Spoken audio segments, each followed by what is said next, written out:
Baiklah, jawaban nomor 2, yaitu jelaskan aliran mazhab dalam kajian ilmu fikih.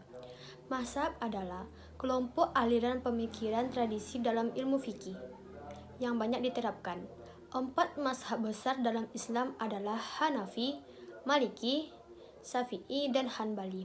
Sementara umat muslim dari aliran Syiah memiliki mazhab sendiri, yaitu Jafari dan Zaini. Namun, jumlahnya tidak sebanyak 4 mazhab besar. Selanjutnya, jelaskan biografi singkat dari imam mazhab. Yang pertama, Imam Abu Hanifah An-Nu'man bin Syabit atau mazhab Hanafi, disebut juga dengan ulama Hanafiyah.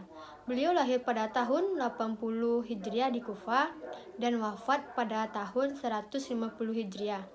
Mazhab yang dikenal dengan ahli qiyas atau al-aqlu. Hadis yang disampaikannya di Irak lebih sedikit.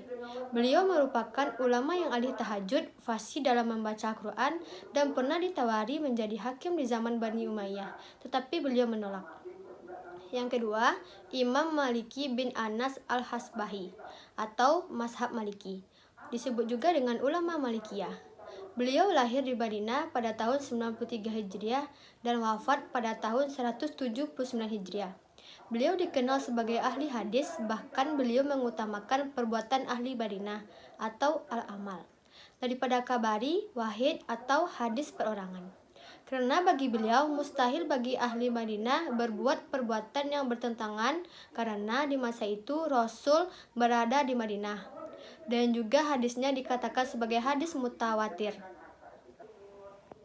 Yang ketiga, Imam Muhammad bin Idris Asy-Syafi'i Al-Quraisy atau mazhab Syafi'i, atau disebut juga dengan ulama Syafi'iyah. Beliau dilahirkan di Guza tahun 150 Hijriah dan wafat di Mesir tahun 204 Hijriah. Beliau belajar kepada Imam Malik yang dikenal dengan mazhabul hadis. Kemudian, beliau pergi ke Irak dan belajar dari ulama Irak yang dikenal dengan mazhabul qiyas.